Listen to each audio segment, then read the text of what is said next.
نحمده ونصلي على رسوله الكريم أما بعد فقد قال الله تعالى في القرآن العظيم وفي الفرقان المجيد بعد أعوذ بالله من الشيطان الرجيم بفضل بسم الله الرحمن الرحيم إن الله يأمركم أن تؤدوا الأمانات إلى أهلها وإذا حكمتم بين الناس أن تحكموا بالعدل إن الله نعم ما يعظكم به إن الله كان سميعا بصيرا صدق الله مولانا العظيم. புகழும் புகழ்ச்சியும் ஏக இறைவனாகிய அல்லாஹ்விற்கே உரித்தாகட்டுமாக. அவனுடைய சலாமும் சமாதானமும் கண்மணி நாயகம் ரசூலுல்லாஹி ஸல்லல்லாஹு அலைஹி வஸல்லம் அன்னவர்களின் மீதும் அன்னவர்களின் அடிச்சுவற்றினை பின்பற்றி வாழ்ந்து மறைந்த உத்தம சத்திய சஹாபாக்கள், தாபிஈன்கள், தபஅ தாபிஈன்கள், நாதாக்கள், ஷுஹதாக்கள், சாலிஹீன்கள் இன்னும் நம் அனைவரின் மீதும் என்றென்றும் நின்று நிலவட்டுமாக. ஆமீன். கண்ணியத்திற்குரியவர்களே, அல்லாஹ் சுப்ஹானஹு வ தஆலாவுடைய மாபெரும் வல்லமையினால், மாபெரும் கிருபையினால் நான்காவது நாள் தராவீஹுடைய தொழுகையை தொழுது முடித்து அமரக்கூடிய ஒரு தௌஃபீக்கினை கொடுத்திருக்கின்றான். அல்ஹம்துலில்லாஹ். இன்று ஓதப்பட்ட சூரா சூரத்துன் நிசா என்கிற அத்தியாயம். அல்லாஹ் சுப்ஹானஹு வ தஆலா இந்த சூராவில் பெண்களை பற்றி சொல்லி காட்டுகிறான். பெண்களிடத்தில் எப்படியெல்லாம் எவ்வாறெல்லாம் நடந்து கொள்ள வேண்டும் என்பதையும் சொல்லி காட்டுகிறான். அவை அனைத்தும் நம்மால் சொல்ல முடியுமா என்று கேட்டால் சொல்ல முடியாது. ஒரே பயானே அல்லாஹ் சொல்லக்கூடிய ஒரு வார்த்தை பல இடங்களில் சொல்லி காட்டுகிறான். அல்லாஹ் என்ன சொல்கிறார் என்று சொன்னால், இன்று ஓதப்பட்ட அந்த இறை வசனம், இன்னல்லாஹ யஅமுருக்கும் அன் துஅத்துல் அமானாதி இலா அஹ்லிஹா. உங்களிடத்தில் அமானிதம் இருந்தால், யாராவது உங்களிடத்தில் அமானிதத்தை ஒப்படைக்கப்பட்டால் நீங்கள் அதை உரியவிடம் கொடுத்து விடுங்கள், நீதமான முறையில் கொடுத்து விடுங்கள். வைதா ஹகம்தும் பைனன் நாஸி அன் தஹ்குமு பில் அத்ல். உங்களிடத்தில் தீர்ப்பு சொல்வதற்காக வேண்டி வருகிறார்கள் என்று சொன்னால், தீர்ப்பு கேட்க வருகிறார்கள் என்று சொன்னால், நீதமான முறையில் தீர்ப்பை வழங்குங்கள் என்று அல்லாஹ் கட்டளையிடுகிறார். அதை சொல்லிவிட்டு சொல்லக்கூடிய வார்த்தை, இன்னல்லாஹ நிஅமா யஅதுக்கும் பிஹ். நிச்சயமாக அல்லாஹ்வுடைய உபதேசம் உங்களுக்கு நல்லதாகத்தான் இருக்கும் என்பதாக அல்லாஹ்வே சொல்லி காட்டுகிறார். இதனை எல்லாம் சொல்லிவிட்டு அல்லாஹ் சொல்லக்கூடிய வார்த்தை, இன்னல்லாஹ கான சமீஅன் பஸீரா. நிச்சயமாக அல்லாஹ் சுப்ஹானஹு வ தஆலா கேட்பவனாகவும், நிச்சயமாக அல்லாஹ் சுப்ஹானஹு வ தஆலா பார்ப்பவனாகவும் இருக்கிறேன் என்று சொல்லி காட்டுகிறார். இதில் நாம் முதலாவது தெரிந்து கொள்ள வேண்டிய ஒரு விஷயம் என்னவென்று சொன்னால், அமானிதத்தை பாதுகாக்க வேண்டும். அந்த வகையில் நமக்கு கீழ் இருப்பவர்கள், என்னுடைய பெற்றோர்கள், வயோதிகம் அடைந்த என்னுடைய பெற்றோர்கள் எனக்கு அமானிதம். நான் சரியான முறையில் அவர்கள் பணிவிடை செய்ய வேண்டும். என்னுடைய மனைவி எனக்கு அமானிதம், என்னுடைய குழந்தை எனக்கு அமானிதம். இப்படி ஒரு மனிதருக்கு கீழ் எத்தனை மனிதர்கள் இருக்கிறார்களோ, எத்தனை பேர் இருந்தாலும் அந்த மனிதருக்கு அவர்கள் அனைவரும் அமானிதம். பொதுவாக இரண்டு விஷயம். ஒன்று அல்லாஹ்விற்கு செய்ய வேண்டிய கடமை, மனிதனுக்கு செய்ய வேண்டிய கடமை. இந்த இரண்டு விஷயமும் அமானிதத்தில் அடங்கிவிடும். அல்லாஹ் நமக்கு கட்டளையிட்டு இருக்கின்றான், நீங்கள் சீரான முறையில் முஸ்லிமாக இருங்கள், இஸ்லாத்தில் என்ன சொல்லப்பட்டதோ அதை செய்யுங்கள். நீங்கள் அப்படி செய்தால் உங்களுக்கு நான் சுவனத்தை, சொர்க்கத்தை நான் அன்பளிப்பாக கொடுக்கிறேன் என்று சொல்லுகிறான். நாம் இஸ்லாத்தில் சொல்லப்பட்ட அந்த இபாதத்துகளை நாம் சரியான முறையில் செய்வது நமக்கு கொடுக்கப்பட்ட ஒரு அமானிதம். அதே போன்ற மனிதர்கள் இன்னொரு மனிதருக்கு அமானிதம். அதைத்தான் நாம் முதலாவது சொன்னோம். என்னுடைய மனைவி, என்னுடைய மக்கள், என்னுடைய முதிர்ந்த பெற்றோர்கள், இவர்கள் எல்லாம் எனக்கு ஒரு அமானிதம். அதை சரியான முறையில் பாதுகாக்க வேண்டும். அதில் குறிப்பாக நம்முடைய பெண்கள் நமக்கு முதன்மையானவர்கள். அவர்கள் பாதுகாப்பதற்கு முதன்மையானவர்கள் என்று சொன்னால் பெண்கள். அதனை பற்றி தான் அல்லாஹ் சுப்ஹானஹு வ தஆலா ஒரு தனி சூறாவே இறக்கியிருக்கிறார். அல்லாஹ் அதை ஆரம்பிக்கும் பொழுதே அந்த சூறாவுடைய பெயரே என்னவென்று சொன்னால் அந்நிசா, பெண்கள். அரஜுல், ஆண்கள் என்று தனியாக எந்த ஒரு சூறாவை அல்லாஹ் இறக்கவில்லை. காரணம், அந்த சூறாவில் பல விஷயங்களை அல்லாஹ் சொல்லி காட்டுகிறார். அதில் நாம் எடுத்துக்கொள்ள வேண்டியது அமானிதம். அமானிதத்தை நாம் பாதுகாக்க வேண்டும். அதைத்தான் நபி ஸல்லல்லாஹு அலைஹி வஸல்லம் அவர்கள் செய்தார்கள். மக்கா வெற்றி கொள்ளப்படுகிறது. மக்கா, அந்த கஅபா முஸ்லிம்களுடைய கையில் வருகிறது. அந்த நிலையில் நபி ஸல்லல்லாஹு அலைஹி வஸல்லம் அவர்கள் மக்காவில் நுழைகிறார்கள். கஅபாவை திறப்பதற்காக முயற்சிக்கிறார்கள். உஸ்மான் பின் தொல்ஹா ரலியல்லாஹு அன்ஹு தான் அந்த கஅபாவுடைய சாவி இருக்கிறது. அதை வாங்கி திறக்கிறார்கள். உள்ளே சென்று தொழுகிறார்கள்.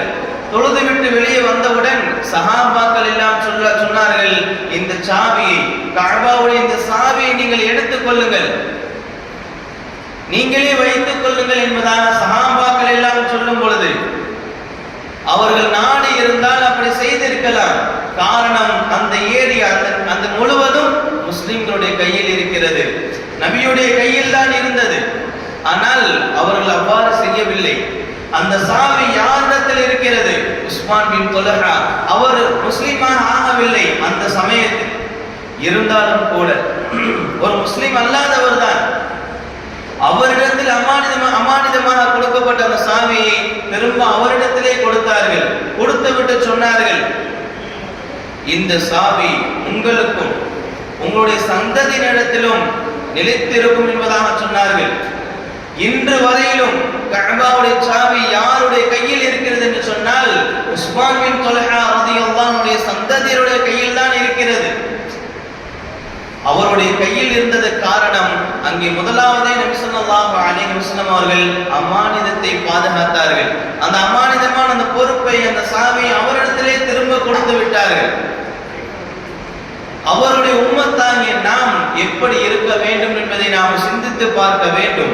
இயற்கையாகவே அல்லாஹ் சுப்ஹானஹு வ தஆலா அமானிதத்தை பாதுகாக்கக்கூடிய ஒரு தன்மையை ஆரம்பத்தில் கொடுத்திருந்தார். இயற்கையாகவே அந்த பண்பு இருந்துச்சு. அதற்கு உதாரணம் என்னவென்று சொன்னால் நபி ஸல்லல்லாஹு அலைஹி வஸல்லம் அவர்கள் ஒரு சம்பவத்தை சொல்லி காட்டுகிறார்கள். ஹஸரத் அபூ ஹுரைரா ரலியல்லாஹு அன்ஹு அறிவிக்கக்கூடிய ஒரு ஹதீஸ். நபி ஸல்லல்லாஹு அலைஹி வஸல்லம் அவர்கள் சொன்னார்கள், பனி இஸ்ரவேலிடத்திலிருந்து ஒரு மனிதர் இருந்தார். அந்த காலகட்டத்தில் ஒரு மனிதர் இருந்தார். அவரிடத்தில் ஒரு அசையா சொத்து நிலம் ஒன்று இருந்தது. அதை விலைக்கு கொடுப்பதற்காக இன்னொரு மனிதரிடத்தில் அதை விலைக்கு கொடுக்கிறார்கள். அந்த இன்னொரு மனிதரும் விலைக்கு அந்த நிலத்தை வாங்கிக் கொள்கிறார்கள். வாங்கியதற்கு பிறகு அந்த நிலத்தை வாங்கிய அந்த மனிதர் அந்த நிலத்தில் சென்று பார்த்தால் ஒரு தங்கத்தால் நிறைந்த ஒரு ஜாடி இருக்கிறது. அந்த ஜாடி முழுவதும் தங்கம். அதை பார்த்த அந்த மனிதர், நிலத்தை வாங்கி கொண்ட அந்த மனிதர் நிலத்தை கொடுத்தவரிடத்தில் சென்று அந்த தங்கத்தை ஒப்படைக்கப் போகிறார்கள். நான் உன்னிடத்தில் நிலத்தை மட்டும் நான் வாங்கினேன், தங்கத்தை வாங்கவில்லை. இந்த தங்கத்தை நீ பெற்றுக்கொள், இது என்னுடையது அல்ல என்று சொல்லும் பொழுது அந்த நிலத்தை கொடுத்த அந்த மனிதர் சொன்னார்கள், நான் இவை அனைத்தையும் சேர்த்துதான் உங்களிடத்தில் கொடுத்தேன், நிலத்தையும் உங்களிடத்தில் தான் கொடுத்தேன், அதில் இருக்கக்கூடிய எல்லாவற்றையும், அதில் குறிப்பாக இந்த தங்கத்தையும் நான் உங்களுக்கு தான் கொடுத்தேன். அவர் நிலத்திற்கு என்ன விலையோ அதை மட்டும்தான் வாங்கி இருந்தார்கள். ஆனால் நிலத்தில் தங்கம் இருக்கிறது, நினைத்திருந்தால் பெற்றுக் கொண்டிருக்கலாம். இருந்தாலும் கூட அல்லாஹ் அதை ஆரம்பத்திலே அந்த பண்பை கொடுத்திருக்கிறான் அல்லவா? அதன் காரணமாக அவர் திரும்பி மறுக்கிறார்கள், வாங்கிக் கொள்வதற்கு மறுக்கிறார்கள். இறுதியாக தீர்ப்பு சொல்வதற்காக வேண்டி ஒரு மனிதரிடத்தில் செல்கிறார்கள். ஏன் அந்த அளவிற்கு அவர்களுக்குள் தகராறு முட்டிவிட்டது, சண்டையாகிவிட்டது. இதனுடைய இறுதியில் தான் தீர்ப்பு சொல்வதற்காக வேண்டி ஒரு மனிதரிடத்தில் செல்கிறார்கள். ஒரு காதியிடம் சொல்கிறார்கள். தீர்ப்பு வழங்கக்கூடிய அந்த மனிதரிடத்தில் இந்த இரண்டு மனிதர்களும் சென்று சொல்கிறார்கள், நான் நிலத்தை வாங்கினேன், அதில் தங்கம் இருந்தது, அந்த தங்கம் அதை உரியவிடம் கொடுத்தால் அவர் வாங்க மறுக்கிறார். என்று முறையிடும் பொழுது அந்த மனிதர், தீர்ப்பு சொல்ல வந்த அந்த மனிதர் சொல்கிறார், உங்களுக்கு குழந்தை இருக்கிறதா? உங்களை இருவருக்கும் குழந்தைகள் இருக்கிறதா என்று சொல்லும் பொழுது, எனக்கு ஒரு ஆண் மகன் இருக்கிறான் என்று ஒருவர் சொல்ல, இன்னொரு மனிதர் சொன்னார், எனக்கு ஒரு பெண் பிள்ளை இருக்கிறது. இதையெல்லாம் கேட்டுவிட்டு அந்த தீர்ப்பு வழங்கக்கூடிய அந்த மனிதர் சொன்னார், அப்படியா, நீங்கள் என்ன செய்யுங்கள், இந்த மகனுக்கு உங்களுடைய மகளை திருமணம் செய்து வையுங்கள், திருமணம் முடித்து கொடுங்கள். இந்த தங்கத்திலிருந்து அந்த 2 மனிதர்களுக்கும் அந்த பெண் மணமக்களுக்கு நீங்கள் என்ன செய்யுங்கள், செலவழிங்கள் என்பதாக தீர்ப்பு சொல்கிறார்கள். இந்த அளவிற்கு அமானிதத்தை பாதுகாக்கக்கூடிய ஒரு பண்பு அல்லாஹ் சுப்ஹானஹு வ தஆலா ஆரம்பத்திலேயே கொடுத்திருந்தார். ஆனால் நாளடைவில் மக்களுடைய அந்த மோசமான விஷயங்களினால் இந்த பொறுப்பு, இந்த பண்பு இருக்கக்கூடிய இடம் தெரியாமலே போய்விட்டது. அதைத்தான் நபி ஸல்லல்லாஹு அலைஹி வஸல்லம் அவர்கள் சொல்லி காட்டுகிறார்கள். இம்ரான் இப்னு ஹுசைன் ரலியல்லாஹு அறிவிக்கிறார்கள், நபி அவர்கள் சொன்னார்கள், விரைவில் உங்களிடத்தில் ஒரு சமூகம் வர இருக்கிறது, அவர்களிடத்தில் அமானிதத்தை ஒப்படைக்கப்பட்டால் அதை அவர் நிறைவேற்ற மாட்டார்கள், அவரிடத்தில் நம்பி எதையும் ஒப்படைக்கப்பட மாட்டாது. அதே போன்று அவர்கள் சாட்சியாக இருப்பதற்கு அவர்களாகவே தாமாகவே முன் வருவார்கள், அவர்களிடத்தில் சாட்சியம் அளிக்கும்படி யாரும் கேட்க மாட்டார்கள். அதே போன்று அந்த மனிதர்கள் நேர்ச்சை செய்வார்கள், ஆனால் நிறைவேற்ற மாட்டார்கள். இப்படிப்பட்ட கூட்டம், இப்படிப்பட்ட ஒரு மனிதர்கள் உங்களுக்கு பின்னால் வர இருக்கிறார்கள் என்பதாக நபி ஸல்லல்லாஹு அலைஹி வஸல்லம் அவர்கள் சொல்லி காட்டினார்கள். இன்னொரு ஹதீஸிலும் நபி அவர்கள் சொல்லக்கூடிய ஒரு சம்பவம் என்னவென்று சொன்னார், சொல்லக்கூடிய ஒரு வார்த்தை, விரைவில் உங்களிடத்தில் ஒரு மனிதர்கள் வர இருக்கிறார்கள், அவர்கள் அமானிதம் சம்பந்தமான எந்த ஒரு விஷயத்தையும் செய்ய மாட்டார்கள், அவரிடத்தில் அமானிதம் சீர்கெட்டு போயிருக்கும், கருத்து வேறுபாடு கொண்டிருப்பார்கள் என்று சொல்லிவிட்டு நபி ஸல்லல்லாஹு அலைஹி வஸல்லம் அவர்கள் சொன்னார்கள், தன்னுடைய 2 கைகளையும் கோர்த்து சொன்னார்கள், இந்த அளவிற்கு நல்லவர் தீயவர் என்று வித்தியாசம் தெரியாத அளவிற்கு அவர்கள் ஒன்றோடு ஒன்றாக இருப்பார்கள். இதனை கேட்ட சஹாபாக்களில் இப்னு உமர் ரலியல்லாஹு அன்ஹு கேட்கிறார்கள், யா ரசூலல்லாஹ், அப்படி ஒரு கால் நடந்து விட்டால், அந்த காலத்தில் நாங்கள் இருந்தோம் என்று சொன்னால் நாங்கள் என்ன செய்வது என்று சொல்லும் பொழுது நபி ஸல்லல்லாஹு அலைஹி வஸல்லம் அவர்கள் சொன்னார்கள், நீங்கள் எதை உண்மை என்று நினைக்கிறீர்களோ, எதை உண்மை என்று நீங்கள் ஏற்றுக்கொள்கிறீர்களோ அதை மட்டும் நீங்கள் எடுத்துக்கொள்ளுங்கள், எதை நீங்கள் பொய் என்று மறுக்கிறீர்களோ அதனை முழுவதையும் விட்டு விடுங்கள் என்பதாக நபி ஸல்லல்லாஹு அலைஹி வஸல்லம் அவர்கள் சொல்லி காட்டினார்கள். இன்றைய காலமும் அப்படிப்பட்ட ஒரு சூழ்நிலையில் தான் நாம் யாரை நல்லவர் என்று சொல்லுகிறோமோ அவர் மற்றவரிடத்தில் கெட்டவராக இருக்கிறார், நாம் யாரை தீயவர் என்று சொல்லுகிறோமோ அவர் மற்றவரிடத்தில் நல்லவராக இருக்கிறார்கள், இருமுகமாகத்தான் இருக்கிறார்கள். அல்லாஹ் பாதுகாக்க வேண்டும். அல்லாஹ் சுப்ஹானஹு வ தஆலா இந்த அமானிதத்தை ஒப்படைக்கக்கூடிய பொறுப்பை நம்மிடத்தில் கொடுத்திருக்கிறார், மனிதனிடத்தில் கொடுத்திருக்கிறார். அல்லாஹ் சுப்ஹானஹு வ தஆலா வானத்தை அழைத்து சொன்னான், பூமியை அழைத்து சொன்னான், நீ என்ன செய், இந்த அமானிதத்தை ஒப்படைத்துக் கொள், இந்த அமானிதத்தை நீ ஏற்றுக்கொள் என்று சொல்லும் பொழுது, இதற்காக வேண்டி நான் இவ்வளவு சலுகைகள் கொடுக்கிறேன் சொல்லும் பொழுது அதை யாரும் ஏற்றுக்கொள்ளவில்லை. ஆனால் ஆதம் அலைஹிஸ்ஸலாத்து வஸ்ஸலாம் இடத்தில் அவர்களை அழைத்து சொல்கிறார்கள், நீங்கள் அமானிதத்தை ஏற்றுக்கொள்ளுங்கள் என்பதாக. அதனை கேட்டுவிட்டு ஆதம் அலைஹிஸ்ஸலாத்து வஸ்ஸலாம் அவர்கள் கேட்கிறார்கள், நான் அப்படி செய்தால், இந்த அமானிதத்தை நான் ஏற்றுக்கொண்டால் எனக்கு என்ன கிடைக்கும் என்பதாக சொல்லும் பொழுது அல்லாஹ் சுப்ஹானஹு வ தஆலா சொல்லி காட்டுகிறான், உங்களுக்கு நான் சுவனத்தை வழங்குகிறேன், சலுகைகளை நான் வழங்குகிறேன், நல்ல நல்ல அந்தஸ்துகளை கொடுக்கிறேன், அதில் குறிப்பாக சுவனத்தை வழங்குகிறேன் என்பதாக ஆதம் அலைஹிஸ்ஸலாத்து வஸ்ஸலாம் இடத்தில் சொல்லும் பொழுது அதை கேட்டுவிட்டு ஆதம் அலைஹிஸ்ஸலாத்து வஸ்ஸலாம் அவர்கள் அதனை ஏற்றுக்கொண்டார்கள். நாம் அமானிதத்தை ஏற்றிருக்கிறோம், அதை ஒப்புக்கொண்டு இருக்கிறோம். அந்த அமானிதம் அல்லாஹ்விடத்தில் இருக்கிறது, மனிதரிடத்தில் இருக்கிறது. அதை சரியான முறையில், சீரான முறையில் நாம் நல்ல முறையில் நடத்தினோம் என்று சொன்னால் நமக்கு கீழ் இருப்பவரிடத்தில் இருக்கக்கூடிய அமானிதங்களை சரியான முறையில் பேணி பாதுகாத்தோம் என்று சொன்னால் அல்லாஹ் நமக்கு சுவனத்தை வழங்குவான். இன்று மனிதர்கள் எப்படி இருக்கிறார்கள்? அல்லாஹ்வுக்கு செய்ய வேண்டிய கடமைகள், தொழுகை, இபாதத், ஹஜ், உம்ரா, சதகா, ஜகாத், இது போன்ற எல்லா அமல்களும் செய்கிறார்கள்.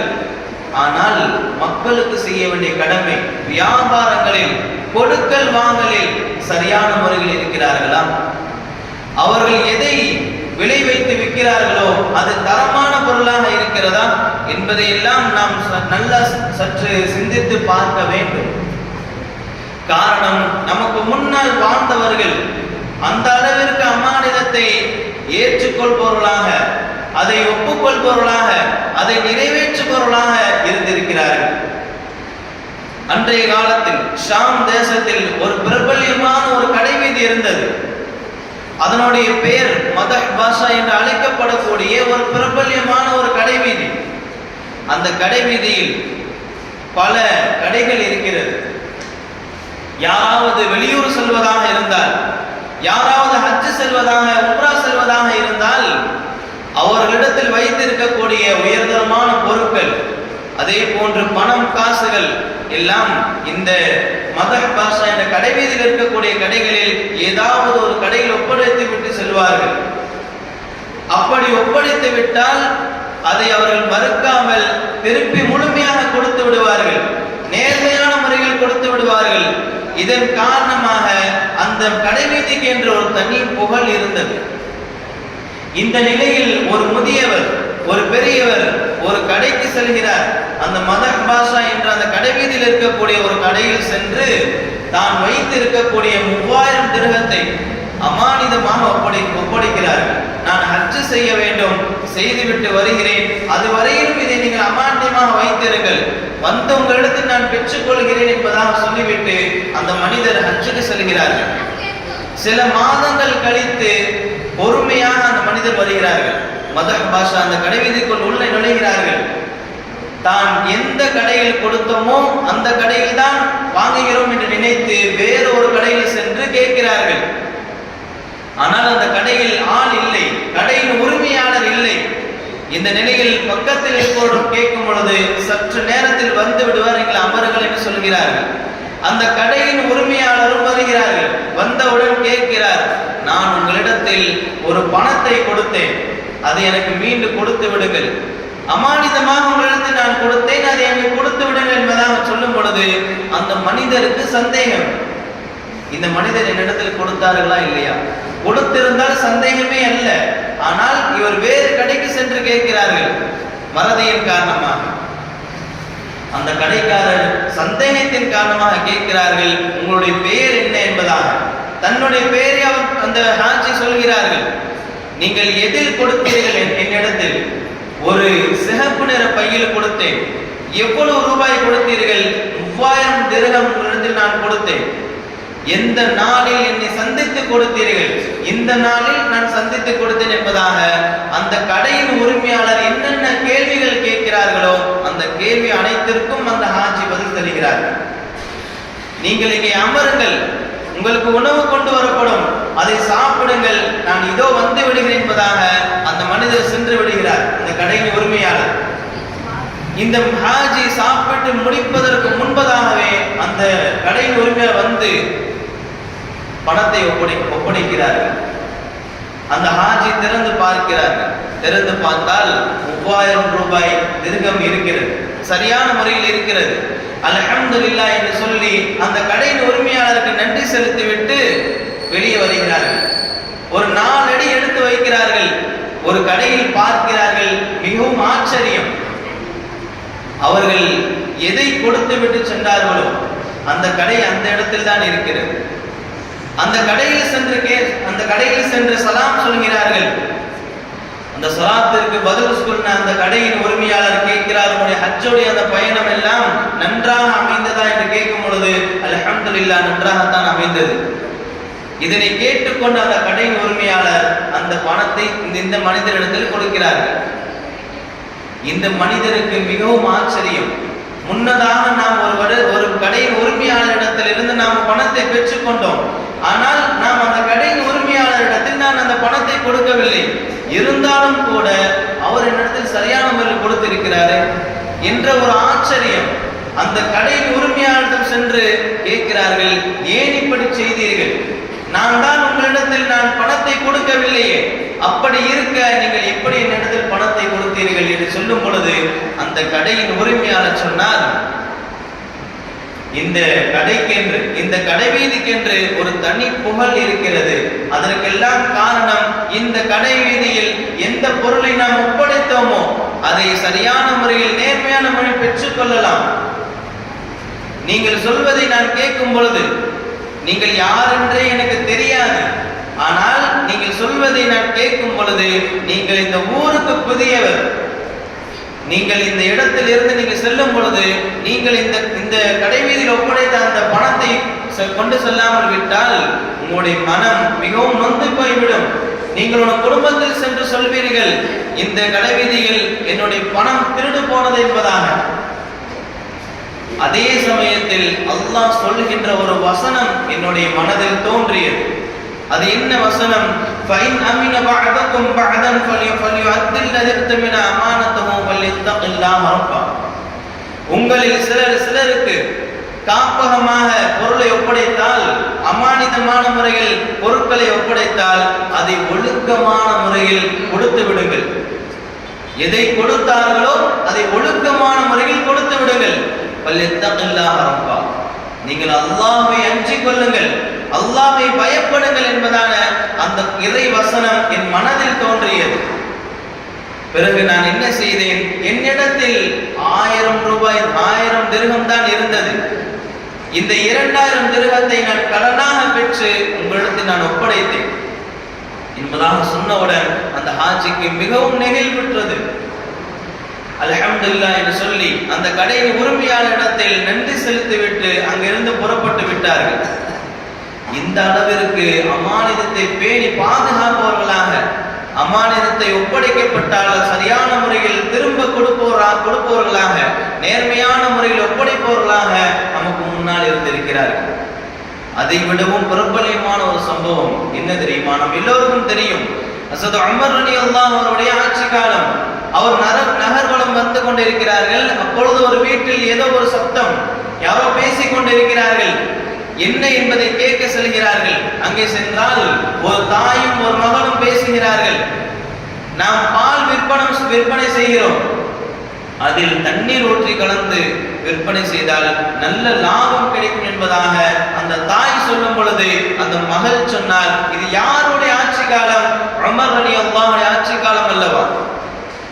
இதனை கேட்டுக்கொண்ட தாய் சொன்ன வார்த்தை, உமர் பார்த்து கொண்டா இருக்கிறார், உமர் இங்கேயா இருக்கிறார், பார்த்து கொண்டா இருக்கிறார், அவர்தான் பார்க்கவில்லையே, நீ பாலில் தண்ணீர் கலந்து விடு, நல்ல ஒரு லாபம் கிடைக்கும் என்பதாக அந்த தாய் சொல்லும் பொழுது அந்த மகள் சொன்ன வார்த்தை, உமர் என்னை பார்க்கவில்லை, நாம் செய்யக்கூடிய இந்த தவறான செயலை உமர் பார்க்கவில்லை, ஆனால் அல்லாஹ் பார்த்து கொண்டிருக்கிறான். நாளை மறுமையில் என்னிடத்தில் அல்லாஹ் கேள்வி கேட்பான். இந்த பால் ஒவ்வொரு வியாபாரத்திலும் இது முக்கியமான ஒரு அம்சம். ஒவ்வொரு வியாபாரத்திலும் இருக்கக்கூடிய முக்கியமான ஒரு அம்சம் இந்த சம்பவத்திலிருந்து இருக்கிறது. நாம் கொடுக்கக்கூடிய ஒவ்வொரு வியாபாரத்திலும், நாம் கொடுக்கக்கூடிய ஒவ்வொரு விலைக்கு ஏற்றவாறு கொடுக்கக்கூடிய பொருட்கள் அது சரியான முறையில் இருக்க வேண்டும், கலப்படமற்றதாக இருக்க வேண்டும் என்பதைத்தான் இந்த சம்பவம் நமக்கு உணர்த்துகிறது. இந்த பெண் இருந்ததின் காரணமாக, அம்மானிதத்தை சரியான முறையில் ஒப்படைத்ததின் காரணமாக, தவறான முறையில் சேகரிக்காமல் விட்டதின் காரணமாக, லாபத்தை தவறான முறையில் சம்பாதிக்காமல் விட்டதின் காரணமாக அல்லாஹ் இந்த உலகத்தில் அவர் கொடுத்த ஒரு பெரிய ஒரு கிஃப்ட் என்ன தெரியுமா? இஸ்லாத்தின் 2வது ஜனாதிபதி உமர் இப்னு கத்தாப் ரலியல்லாஹு அவர்கள், அவருடைய மகன் இவருக்கு திருமணம் செய்து முடிக்கப்பட்டார்கள். மறுநாள் காலையில் ஹஸரத் உமர் ரலியல்லாஹு அவர்கள் தன்னுடைய மகனிடத்தில் சொல்கிறார்கள், இந்த பெண் சிறந்தவள், இறையச்சமுடையவள், இந்த பெண்ணை நீ திருமணம் செய், உன்னுடைய வாழ்க்கை சிறப்பாக இருக்கும், நன்றாக இருக்கும் என்று சொல்லிவிட்டு தன்னுடைய மகனை அழைத்து அந்த வீட்டிற்கு சென்று பொண்ணு கேட்டு திருமணம் முடித்து கொடுத்தார்கள். இதற்கெல்லாம் காரணம் அந்த பெண் இரையச்சம் உடையவளாக இருந்ததின் காரணமாகத்தான். அதே போன்று தான் செய்கின்ற அந்த வியாபாரத்தில் நேர்மையான முறையில், ஒழுக்கமான முறையில், நீதமான முறையில் இருந்ததின் காரணமாக அல்லாஹ் சுப்ஹானஹு வ தஆலா கொடுத்த ஒரு பெரிய gift அதுதான். இப்படி நாம் செய்கின்ற ஒவ்வொரு அமானிதத்தில் சரியான முறையில் செய்கின்ற ஒவ்வொரு விஷயத்திலும் அல்லாஹ் சுப்ஹானஹு வ தஆலா நம்மை பார்த்து கொண்டுதான் இருக்கிறான். நாம் எப்படி அதை செய்கிறோம், சரியான முறையில் செய்கிறோமா அல்லது தவறான முறையில் அதை பயன்படுத்துகிறோமா என்பதை எல்லாம் அல்லாஹ் சுப்ஹானஹு வ தஆலா இன்னல்லாஹ கான சமீஅன் பஸீரா, அல்லாஹ் கேட்பவனாகவும் பார்ப்பவனாகவும் இருக்கிறேன் என்று சொல்லி காட்டுகிறான். அந்த வகையில் நமக்கு முன்னோர் வாழ்ந்தவர்கள் எல்லாம் சரியான முறையில் அந்த அமானிதத்தை ஒப்படைத்தார்கள். நாமும் அப்படி இருக்கக்கூடிய ஒரு தௌஃபீக்கினை, நல்ல நசீபினை நம் அனைவருக்கும் தந்தருள் புரிவானாக. வாஹிரு தஅவானா அல்ஹம்துலில்லாஹி ரப்பில் ஆலமீன். அஸ்ஸலாமு அலைக்கும் வரஹ்மத்துல்லாஹி வபரகாத்துஹு.